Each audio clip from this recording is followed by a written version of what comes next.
Kasi iba yung passion, iba yung profession.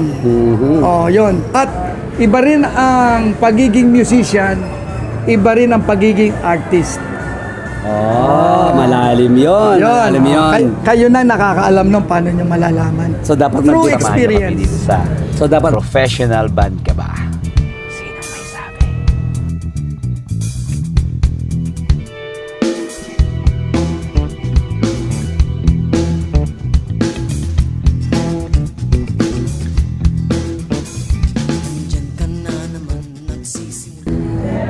Ayan, hello everyone. Nandito po kami ngayon sa isa sa mga magandang lugar na nagsasama-sama ang napakaraming artist.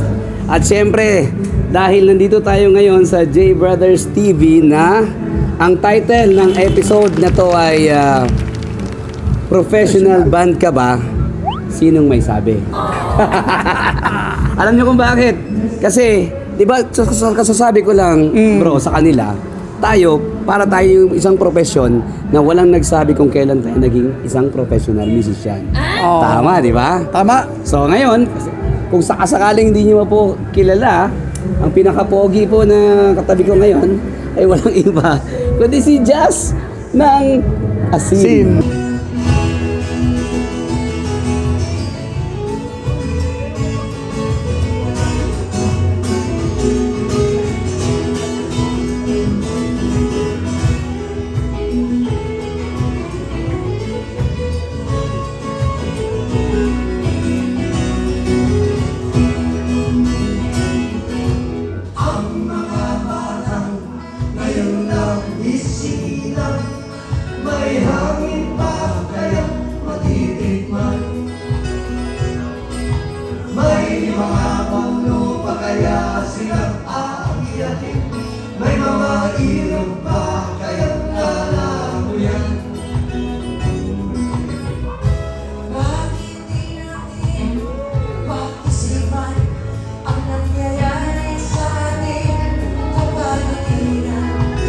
Asin. Yan, siya po ang way back. Grabe na, no? Grabe, matagal pa. Parang ang bilis ng panahon, no? Isipin mo dati, nung nag-start pa lang kami, talagang pinakinggan namin, sinipra namin, naging entertainment para sa mga bisita namin na ang mga awitin ng Asin. At ngayon ay parang mas bata pa sa akin tingnan si Jazz. Lugi ako dito, ha. Hindi. Sige. Ito na. Yung konting history nung Asin. Ganito yon. So tatanungin na natin. Sige. Pero ang gusto kong malaman ngayon, bago pa mag-Asin, kahit maikli lang, bago ka napunta sa Asin, saan ba namulat si Jazz na ito yung gusto kong tahakin, yung musika na to ang gusto kong tahakin sa buhay ko? Okay. Maikli lang. Nagsimula ako sa pagiging folk singer sa My Father's Mustache. There you go. Kasabay ko sila Saro. Hindi pa sila Asin. Ang pangalan nila Salt of the Earth. Mga 1977-78. Yan, yung mga panahon na yan. Yun. At tapos, iba pa grupo nun. ano lang kami ng Crazy Boys, mga folk singer kami. Pero at the same time, tumutugtog na nung lumabas yung banda sa Shakey's, Megatone Band. Megatone! Hindi Megatalk, ha? Ako lang yun.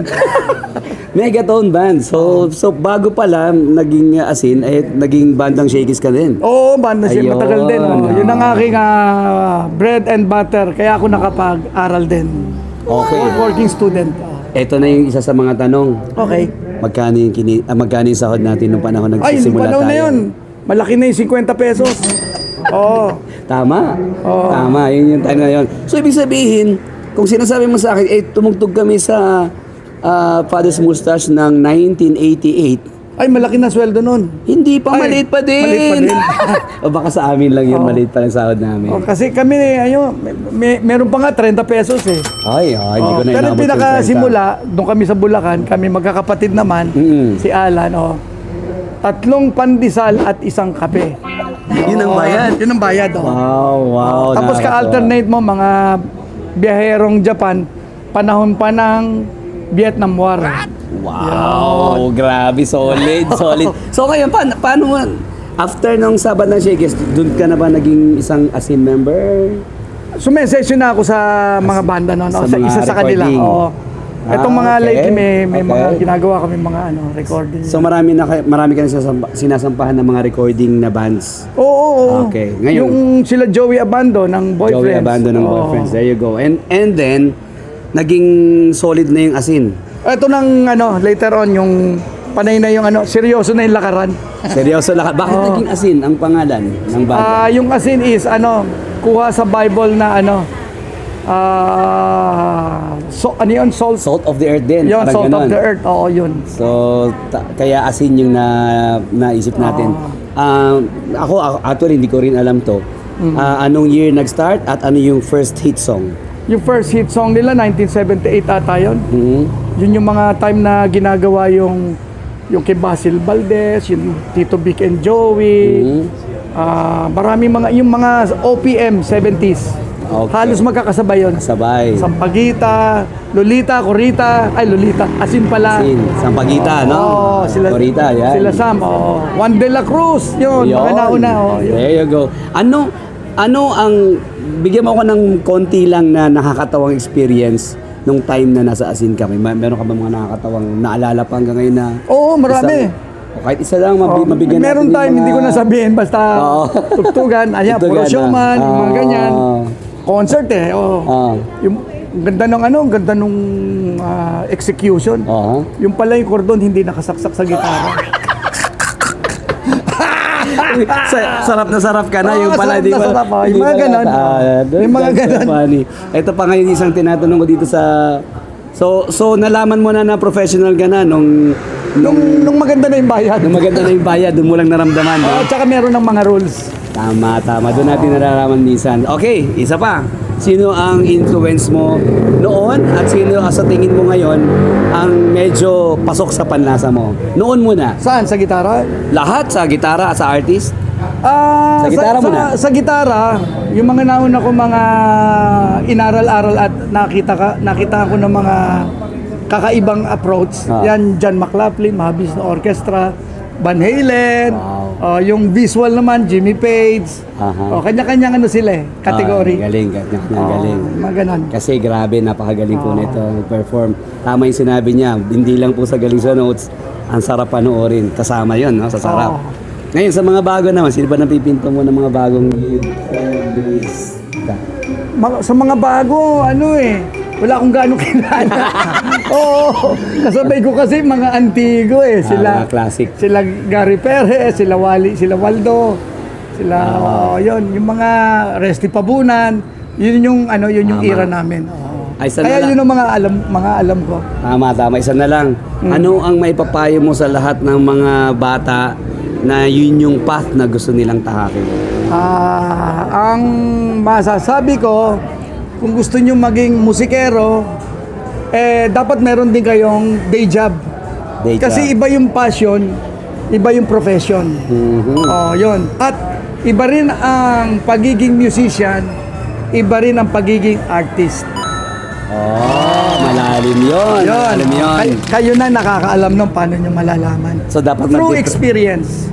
So dapat ma-differentiate nila yung part na musician ako, kumikita na ako, and then yung pagiging artist ko naman ang i-cultivate ko. Tama ba yun? Oo, yun. Ikaw na mismo makaka-discover ng mga mo.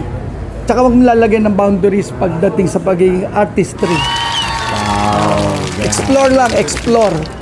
Minsan andyan yung mga nakakahiyang moment, hirap na hirap ka, pero actually yun yung nagbi-build ng sa'yo, character. Tsaka endurance mo pagdating sa pagiging, yung sa craft mo. Signature mo talaga yung ganyang gitara, no? Yung mga kakaiba, no? Ganda, oh.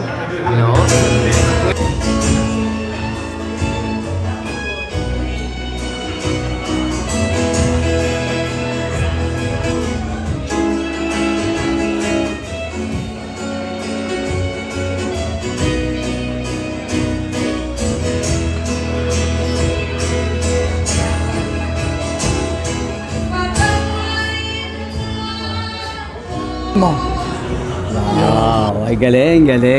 Maraming salamat. Alam nyo guys, this is an honor para dito sa channel natin kasi isipin nyo ilang dekada na ang maisi-share puntahan niyo po siya. Saan ba nila mapapanood ang isang jazz?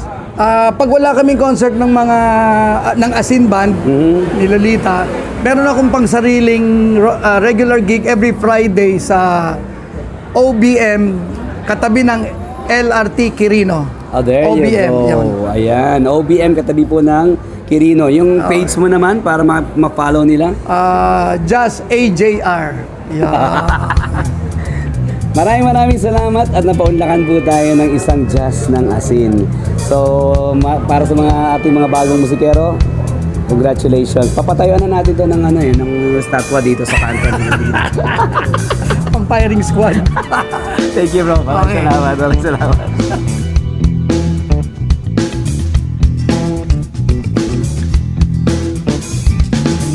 See you guys.